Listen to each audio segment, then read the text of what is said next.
So I would say to somebody, if you work for me, I would tell you straight off the bat, you need to meet 1,200 new people in year one. What is it about being influential that sets people apart? How do you know someone's influential, and how do you become influential? Awesome question. So you called me an expert in the introduction. I do not call myself an expert. I call myself a student of the game. So how do you scale a business? I mean, if it's all relationship based, there's only one Steve, there's only one Boo. I mean, how do you grow a business? Philosophically, I scaled my own business with the tools that are available. Hey guys, and welcome to this episode of The Few. Before we get started, I'm going to ask you for a favor. If you've listened to the podcast before and you feel like it's made an impact or you've gained some insight that's helped you have a better day, that's helped you accelerate you to your destination to achieve your goals, whether your life journey's become a little bit easier thanks to the show, I just want you to subscribe quickly below. You can click now while you're listening to this. Even better is share the show. Tag The Few Podcast on TikTok, Reels, Insta, you name it, put it on LinkedIn. Let's help people achieve their dreams and organizations achieve the strategies, the destinations, the audacious goals that are going to make this world a better place. Thanks so much for all your support.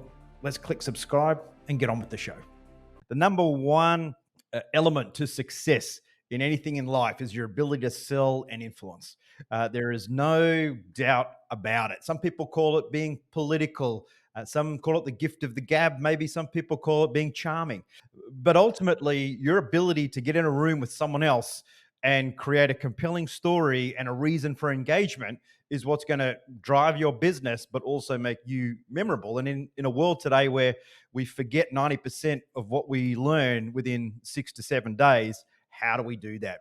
And I reckon we've got one of the world's biggest experts on influence and sales. And I particularly love where he's coming from because he uses words like rules of engagement and standard operating procedures, which, as we veterans and ex-military people know, are fundamental for success to create the brain space for creativity. So let's make him welcome now. Steve Nudelberg, man, thanks so much for joining me on the show today. I'm honored to have you here.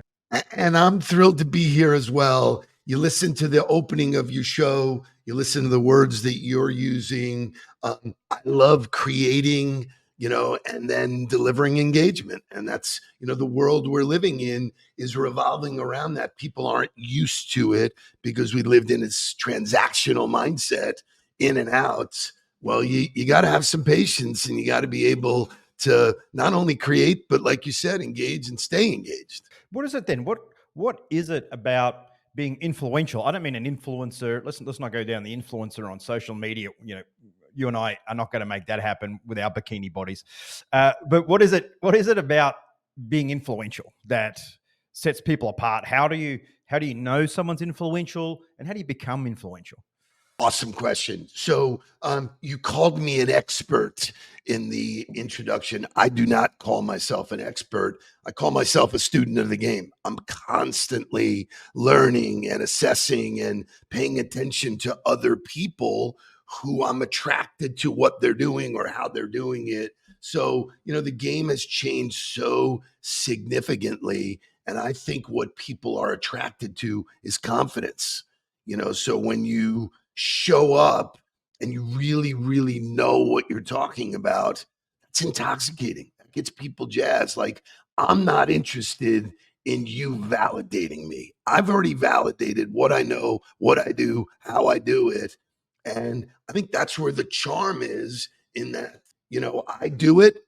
I get the results. So there's no substitute for the work.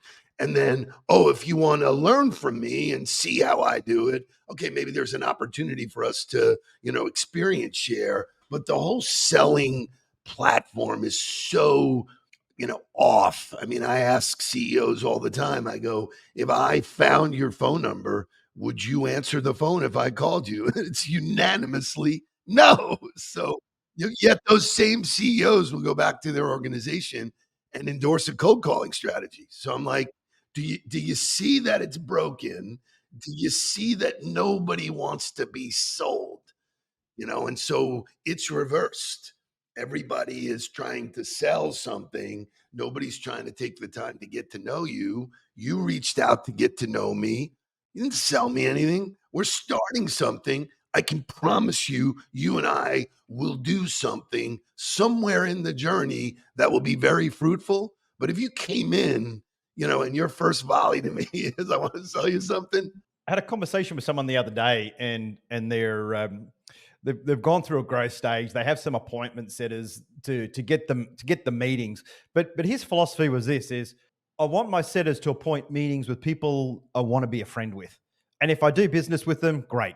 But the only thing I'm looking for is to make a new friend or to spend time with someone that has a like-minded mindset to me. And I thought that was a really, you just reinforced it. You just said the same thing, which is, hey, let's talk and see whether there's something we've got in common, see whether we vibe. And everyone has something to offer from a commercial business sense, right?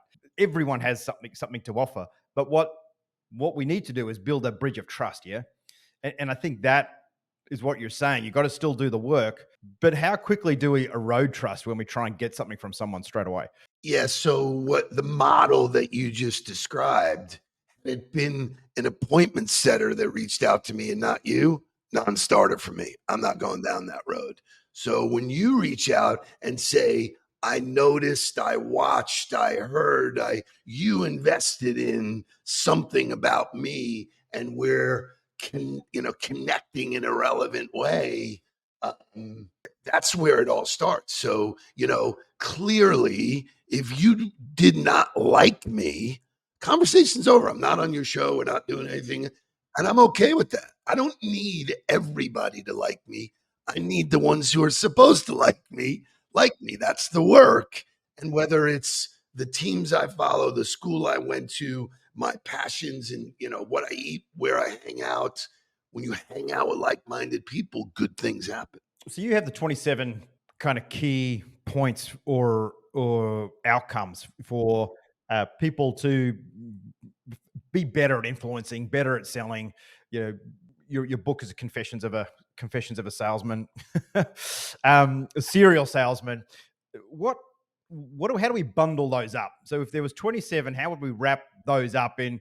If I'm just going to start this week and I'm going to worship at the altar of Steve, what would be the first kind of three things I'd focus on in the first month? So I was voted least likely to write a book in high school. That was never part of my game plan. I was fortunate. I've experienced some success. I've had tons of failures that were the greatest learning, things for me. So someone said, you should write a book and leave what you know to your grandson.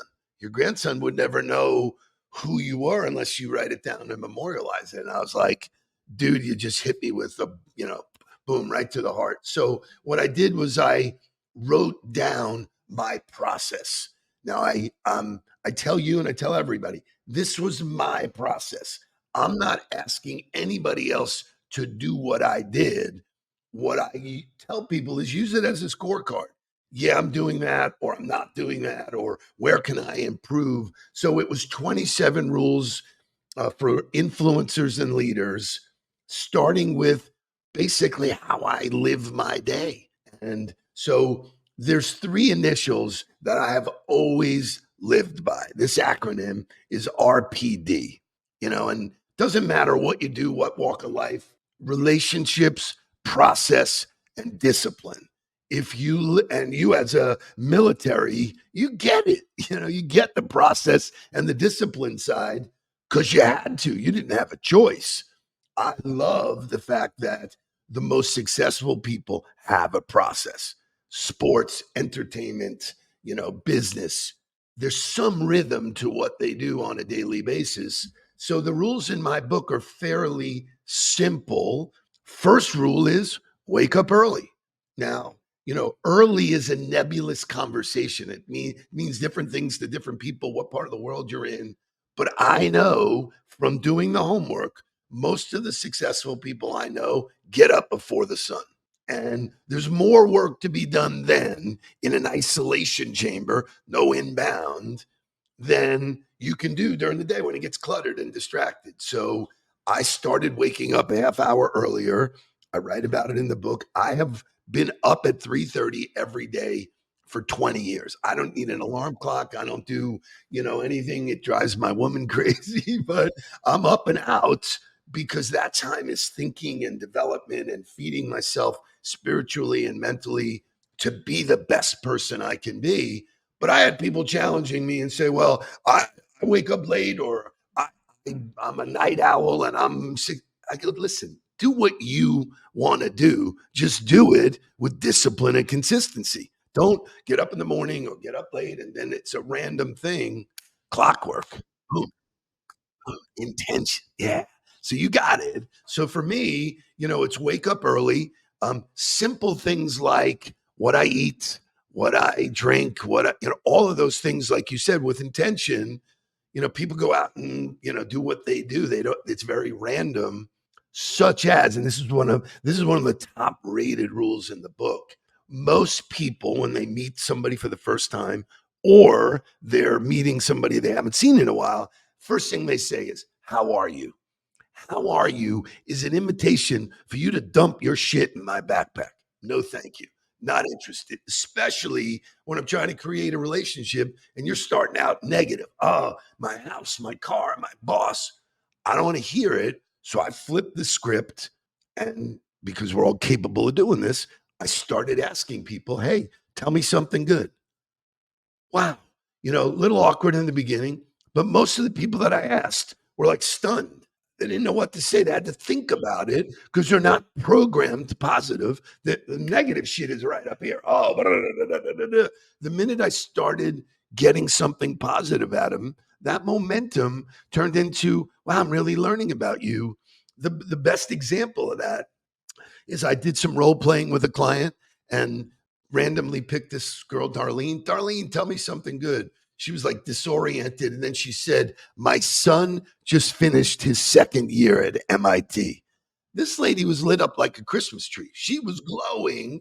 And I said, Darlene, that's amazing. Tell me more. She went on to tell me. And then ultimately, at the end of that conversation, she asked me, hey, Steve, why don't you tell me something good? Which, by the way, is the perfect introduction for her to hear who I am and what I do in a much more relevant setting. So, the moral of that story is that lady is still a client, and that lady's son is the number two scientist for Elon Musk. So he's a real rocket scientist. So it's what you do every single day. And Warren Buffett taught us this with compounding money. If you put money in, it works for you. It's the same with behavior. So most people are coaching outcomes. Here's the goal. Here's where we want to be. I want to lose weight. Okay. Well, if you eat donuts every day, man, you're not going to lose weight. So behavior, what am I eating? How am I exercising? What water intake? Those behavioral things stack and all of a sudden they compound. And we look at things in terms of what we're doing every single day, daily habits. And that's really what the book focuses on is what you're doing daily. And if you're willing to look at it and change it, the world, the world around you changes and everybody knows. So when you started your journey, and obviously a big chunk of life was in sales, right? What changed to you? Like, did you find it natural to sell at first? Did you do it the right way straight out of the gate? Like, what was your journey with sales? So I grew up in an entrepreneurial family. My grandfather and my dad, both entrepreneurs, they were in the retail world. They had ladies' fashion shoe stores. And I watched at that time masters of the trade, and there was a lot of, charm and manipulation and stuff like that. But I was around it. I got comfortable with it. I loved the people side of it. Then that migrated to when I got into it, still loved the idea of the people, but the idea of selling them something never worked for me. The idea of me offering something that they could buy always worked. And I found that if I would give them something first, hey, I'm a guy that's out and about town. It's probably somebody in my world that can help you grow your business. Who can I introduce you to? People were like stunned, like, where's your pitch? What do you What do you, where's your, give me the offer. It was like, I don't even know what, what would I offer you? It'd be like going into a doctor and the doctor goes, hey, here's the penicillin. Whoa, I didn't tell you what was wrong. So I was okay up front getting to know people just because of who they were, what I could learn from them, or who they could introduce me to. And I can tell you this, the reality is, and I wrote about it in the book, there's a gentleman who would never be able to buy our services at the time. He was in a public business and they didn't do what we did, but he said, I'm so enamored with you, I'm going to become your best referral source. I heard that a zillion times. And most of the time, it's not true. This guy, unbelievable how many, I mean, trackable metrics of how he's our best salesperson because anytime he hears about growth and opportunity, whatever, he said, you should talk to Steve Nudelberg. What's that worth? Should I have blown that up because he wasn't going to buy from me? And then, salespeople get pissed off and never call that person again. What happens if they just become a good friend of yours forever and you do good shit? So I don't understand how it's being taught. It's fractured. We live in a transactional environment when relationship selling, relationship development should be the norm. But if you look at the divorce rate, we just don't know how to communicate with people. Well, yeah, we feel like there's something to gain in every new relationship without realizing what we lose in the previous one. So how do you scale a business? I mean, if it's all relationship based, there's only one Steve, there's only one Boo. I mean, how do you grow a business if because the other flip side of relationships is you can't have a ton of them if they're meaningful, right? So I would disagree with you. So I'll answer the first question. Training and development in sales specifically is atrocious. It is, it, I know it. You look at some of the categories, we do so much in the insurance business. The training is 50 years old. Hit the phone, send out, they think more, more, more. It's not more. More is not better. Better is better. And philosophically, I scaled my own business with the tools that are available. I teach CEOs, business leaders, entrepreneurs how to do the same. And once you do it, the way you scale is to teach it to other people. So if you have everybody in your organization like minded, developing relationships, and I use these numbers just to give people a sense. So I would say to somebody, if you worked for me, I would tell you straight off the bat, you need to meet 1,200 new people in year one.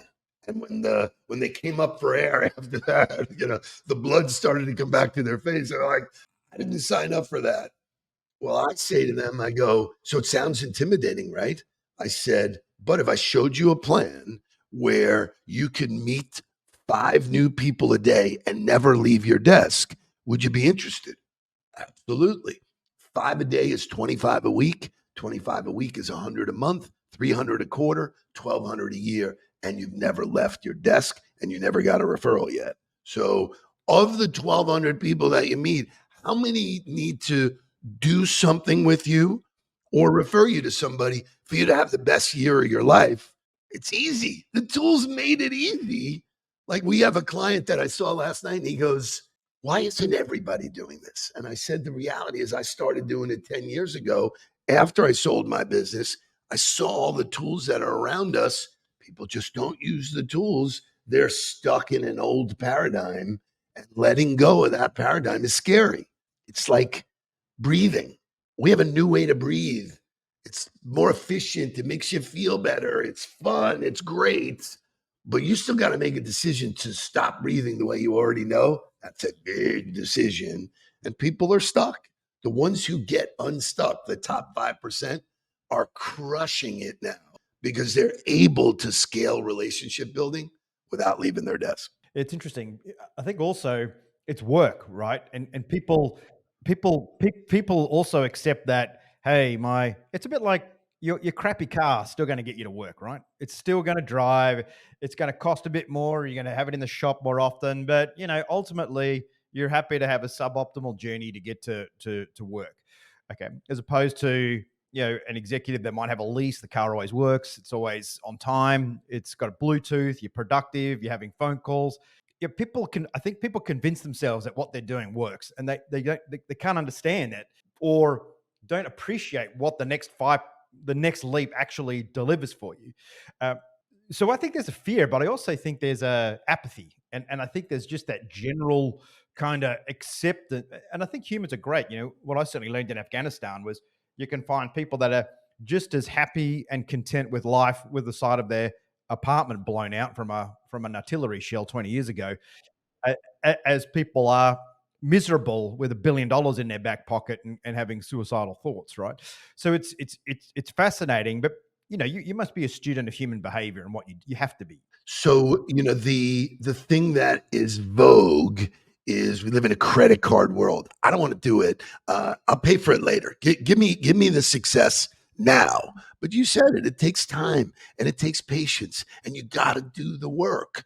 Everybody in our space that's out there is pitching, come to me, pay me this money, and you'll be a millionaire in 3 months. What a crock of shit, man. There isn't any of that going on out there. Otherwise, that person who's trying to sell it wouldn't be, they wouldn't be dealing with you for your $3,000 or, so people are looking for that. How do I do it fast? If you look at the diet industry, Ozempic is really popular now for people to lose weight. It could kill you. I don't care. Shoot me up, man. Bang, bang. I want to lose 50 pounds in 3 months. Not healthy. But people want shortcuts. I learned a long time ago there's no shortcuts. I got work ethic from my grandfather and my dad. Thank God they gave it to me. I work. I don't have to work the same as I did. The tools make it easier to do and scale. So I work less, make more, have a wonderful life. Look at where you are. The world is no longer limited to my geographical territory. I could be anywhere in the world and no one gives a shit where I am. It doesn't matter. I don't have to go to your office to produce content, to build a friendship. We're doing this. We haven't met physically yet. So this idea of face to face, if you adopt a virtual mindset, a digital mindset, this is face to face. Face to flesh is when you come up and we break bread, and that's a gift, man. Thank you. But if there's clients, CEOs that I coach, I've never been in the same room with. If you told me that 3 years ago, I would go, "You're crazy. It's got to be a steak dinner, wine. I got to schmooze them. That those days are over. Nobody wants to do that. The people I work with are happy that it's real efficient the way we work together. They could do it from anywhere. I could do it from anywhere. So, the parameters have changed where anybody anywhere can be a client. Now, there's some businesses that have that limitation, but everybody knows somebody. And so, just looking at LinkedIn, 90% of the people have no idea what they're doing with LinkedIn. They think it's a social media platform. It's not. It is a biz dev model that it's not about posting and it's not about all that stuff. Yeah, that's a conduit to the results. But when you get into the real workings of how LinkedIn works, like I'm going to meet people that I don't know through the people I know. I heard that 10 years ago. I was like, I don't care what they want me to do, man. I'm signing up for that. Oh, they want me to wear a tutu? Done. So I have met so many people who would have never, ever been in my, my daily activity. And again, I've never left the screen. Hey guys, I hope you're enjoying these episodes of The Few. If you are, if you feel like they're making an impact, you've learned something insightful, there's a little golden nugget of wisdom that you've been able to apply to your own life, let's share it with as many people as possible. The best way to do that is to leave a review. If you leave a review, we get more listeners on the show. If we have more listeners, we get bigger guests, and it's the big guests that live the big dreams where we're going to learn the most. And my job is to ask the questions that are going to help you on your own journey. So let's make this show as big as we possibly can. I'm fully committed, I'm passionate, and I'd love for you to show your support by leaving a quick review. Was there anyone in your journey, Steve, that you thought, like through the development phase, that just picked it up so quickly and had such profound success? You've never really, you were kind of blown away. And if so, what was different about them? So I've always been fortunate to put myself in situations where I meet people. And I think people deliver value to you in lots of different ways. Early on in my career, and I was not in training and development, I was in a business and I got approached by somebody who was working for Tony Robbins. And that was when Tony was doing an event in every city. And, he had teams of people going out to sell tickets or give away tickets. The guy that I met, I wound up becoming very friendly with. I wound up sponsoring Tony's event in the South Florida market. So I got to meet him and spend time with him. And what I realized was that I didn't need to take everything from Tony. Not everything he said worked for me, but there were a few things, boom, that I put into my, like one he said 25 years ago, where focus goes, energy flows. Brilliant. No multitasking, so I was able to pull nuggets from people that I was like, so I worked with a big part of my career. I worked with college football coaches and NFL coaches, and they were always dropping things in knowledge that they didn't even know what they were saying. Nick Saban said something, and I've heard this referred to through other people, but I heard it through Nick, and it was basically win. And it wasn't win and lose, it was what's important now. And that's just a crucial exercise for your brain to prioritize. Oh, okay, we got the shit kicked out of us yesterday. That's not a deal we thought we'd lose, but we did. What's next? What's important now? How do we reprioritize?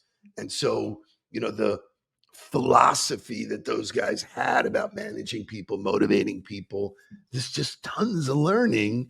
And now, my favorite question when I'm on stage is I ask people, I go, does anybody in the audience own a library?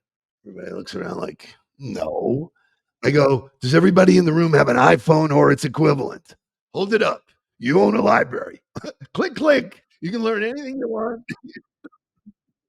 Exactly. You can spend 10,000 hours in your iPhone and become a brain surgeon if you want, if you're willing to do that. It's there to do, but that's the caveat. Most people are not willing to do what it takes to be successful. When you joined the military, you were told what to do. And if you didn't do it, you were kicked out. That discipline, taught you got to do stuff. You got to learn how to climb the rope. I remember that always blew me out in gym. I just wasn't coordinated enough to climb the rope. But that philosophy about I'm willing to give up. And if you ask any successful entrepreneur, business person, athlete, they will tell you what they gave up. I gave up all my time in high school. I gave up gave up weekends with my wife. There's a cost to all of it. Nothing comes for free.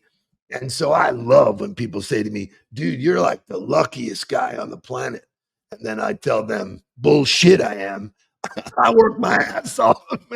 So, Yeah, it's true, and it's where people find an excuse, right? Oh, it's because of COVID. It's because of high interest rates. It's because of inflation. But when you look at the statistics, despite all of that, there's plenty of companies and people that still thrive, that still do well.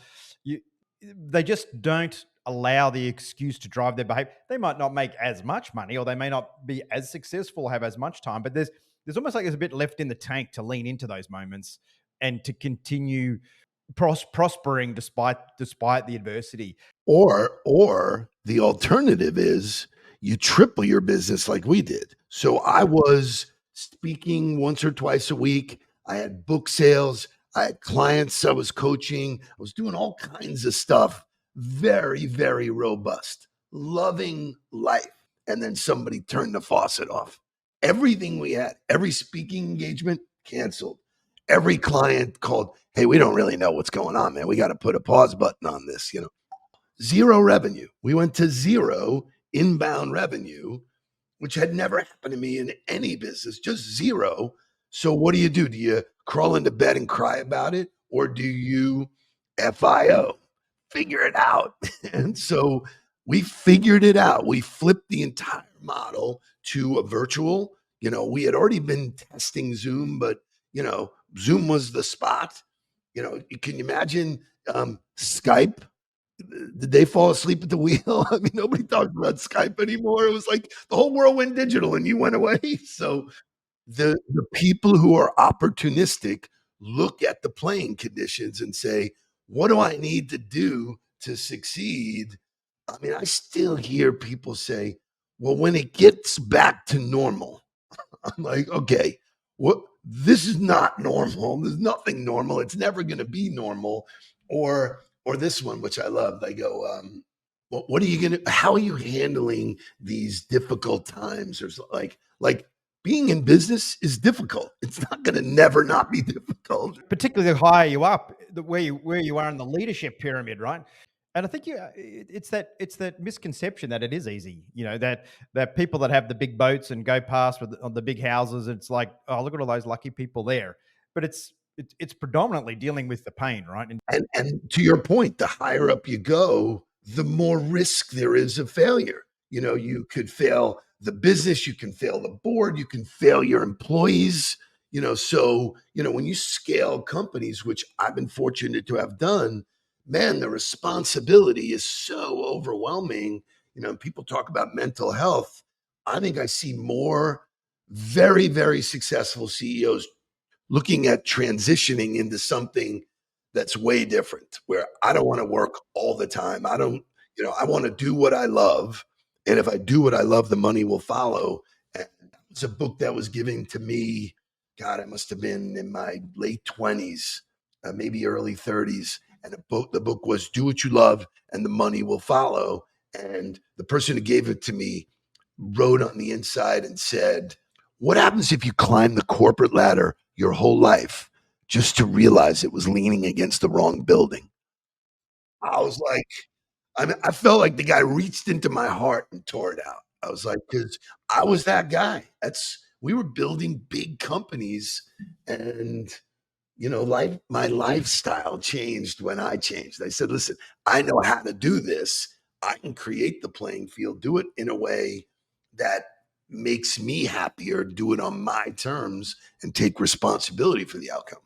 Do you think, though, to some degree, post COVID, that the concept of the corporate ladder and the compromises seems to have shifted a little bit? That now that there's more scope to be your true self, to have rest, the old fashioned leadership model of corporate has the expectation that everyone's going to be there sitting ready to go because I can't make decisions as a leader and I'm just going to direct people every day, to a new model where the implementation layer of an organization is like, you know what, if you make sense and it's worth doing, I'll do it. But otherwise, I'm just going to quiet quit and just let you flap about. I feel like we've got this disconnect between the pre-COVID corporate ladder model and the, hey, you're not making any sense. I'm not gonna get on your wagon, buddy. I think if you look at the statistics, the work from home mentality is down to 25% of the workforce is now working from home. Large organizations like Goldman, Nike today said they're going from a 3-day to a 4-day in office. So the trend is to try and put people back in office. And I think what the big backlash, the big disconnect is, I don't need to be sitting in that office in order to be productive. Now, as it comes to, relevant to the sales community, sales leadership never trusted salespeople, never did. Where are you on Friday afternoon at 3 o'clock? Like, excuse my French, but who the fuck cares where you are? If you're knocking the cover off the ball, I don't need to know where you are. You don't need to be sitting right in front of me. And so it has to start with trust. It has to start with accountability. Like, wherever you are in the world, do the work. If the work gets done, nobody has a problem. And I still don't think that that's fixed in many organizations. Just the trust that, because most people are in it for themselves. Like, if you go out and produce, I get a promotion. Like, what's wrong with that model? It's got to be something in it for all of us. And every model that we created before I sold my company had everybody tied to the top line. Everybody in the building. Like, I don't care if you were cleaning the building, we needed to have a clean office in order to do what we did. Everybody got some incentive to be part of the big number. And man, when we did that, we had full on ownership. I want people to own it. You don't have to physically be the owner, but you got to take ownership of what you're producing here. And I just don't think corporations get it that you can do that. You can have entrepreneurs that work for you. The entrepreneurial mindset is, yeah, I own my work. I love this. I want to do it. It's not just for people who go out and do it on their own. So one of the questions a lot of people ask, and I was at a CEO luncheon the other day, and there was a lot of agitation in the room about sales leaders, about the difference between relationship managers and sales, and the challenge was a lot of organizations lean into digital, have been leaning and spending big on digital marketing and content marketing, but they're seeing their sales reduce over time, and now they're like, well, maybe we need to bring people back in on the phones. Maybe we need to have people start to build these relationships again. Uh, because I think for a lot of people, digital marketing is very unfulfilling. It's a kind of a black hole or a dartboard where you throw more darts and hopefully something hits. What's the role of a sales individual? I'm not talking about a business owner now. I'm talking about a business owner looking for someone to do sales, right? So what is the role of that person now? Is there one? Is it more than it ever was, or is it just the same as it's been through 100,000 years of human evolution, that there's always someone on the team that's able to make the connections and convince people to enter into a commercial arrangement? That's a really good question, because I think the role is much more significant than it ever was. People think it's a quick fix. I'm going to spend money. I'm going to do digital advertising, and digital advertising is air cover. Using the jet. We're going to go in jets first, and then every territory war is won by the ground troops. Ground troops are really important. Digital marketing is just air cover. It's not personal. I don't give a shit about the logo anymore. I give a shit about the person that's interacting with me. And some of the biggest deals that I've been engaged in, I started the conversation with something about them, not about me.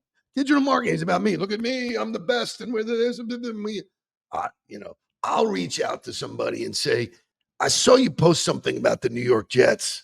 I'm a New York Jet fan, and only a New York Jet fan can understand that misery. Instant bond, you know, get to know each other. Boom, boom, boom. Hey, what do you do? What do you do? Oh, you do that? We have a problem. Could you take a look at my problem? And, so it's organic, and you can scale that type of organic marketing, which is what we do with our clients. I mean, we show people, and in categories that are just haven't shown any innovation in the sales world, people are blown away, and I'm a big believer in, like, show me the case studies. Don't You can tell me the greatest, whatever. Great, good for you. Let me talk to somebody who's actually was in your restaurant. You can tell me you have great meatballs. I don't believe you. I'll believe someone who ate there and said, those are great meatballs. So, the proof for any sales organization, I think, is pipeline. You have to have a rolling 90 days of opportunity. Most people spend their time on the decision. Training is spent on trying to drive a yes or no. We don't do that. We teach people how to open more opportunity. The right ones fall through the funnel organically, and people like that. And they tell their friends, and it's like, hey, I'm dealing with this guy. He's changed, our business. I mean, last night we host an event every year. We call it the Women's Power Summit. We have some of the local leaders, women that speak about, and we invite men, and it's just a great event. One of our clients spoke, and at the event, she introduced us to the managing partner of a very big law firm and said, these guys changed our business. And he's like, I'm looking for change, and set up a call with me. So it's, the the good old fashioned I got a guy thing works. I got a gal. This is my, and if you use the tools properly, it's never been easier.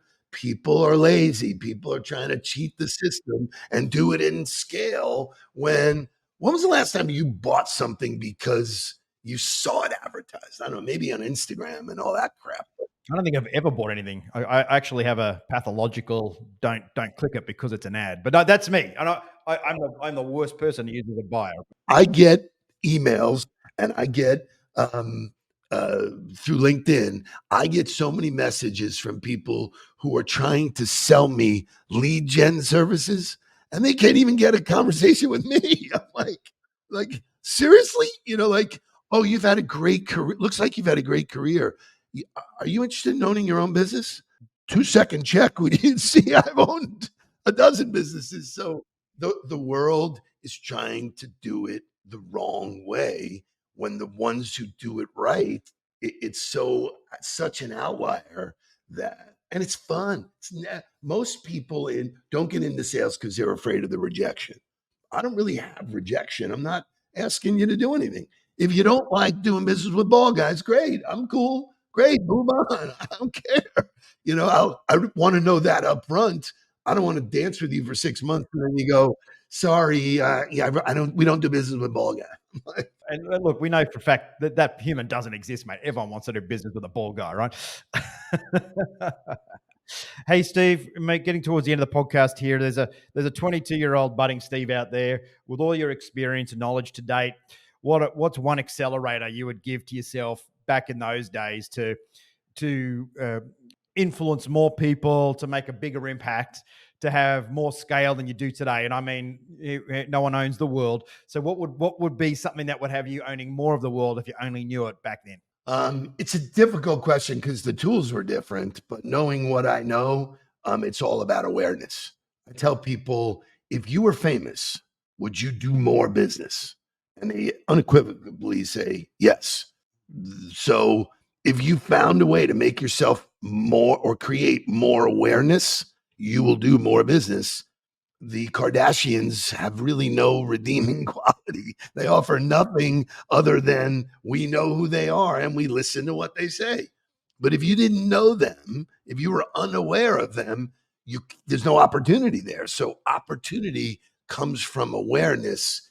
And I think we always knew it. We thought we had to pay for it.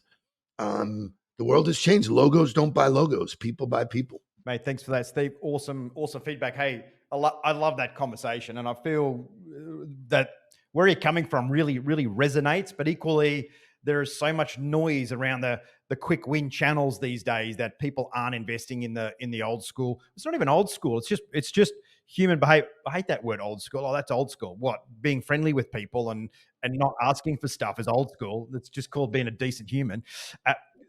Thanks so much for that. If you're looking for Steve, On the Ball is Steve's coaching business. It's actually a pretty awesome family affair there, Steve. So tell us a little bit about that. I mean, that's a lot. That's a bit of a dream too, right? Doing great things with your boys. So I was I bumped into the training and development business when I sold my last business. Somebody in the market ran 100 branches for a bank. Said we hire people all the time. Nothing's really resonating. Would you do it? I was like, I don't really do that. P.S. I did. I enjoyed it. I love the give back aspect of it. That led me to write my book and start building this training and development model. Both of my sons were college football coaches. Never thought there'd be any opportunity for us to work together, although they are schooled by me and my philosophy, and that made them successful in their vertical.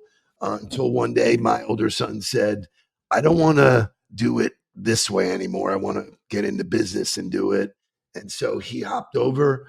I basically gave him all of my knowledge. He had never been in any kind of business or sales role, but he knew how to motivate people. He knew about leadership.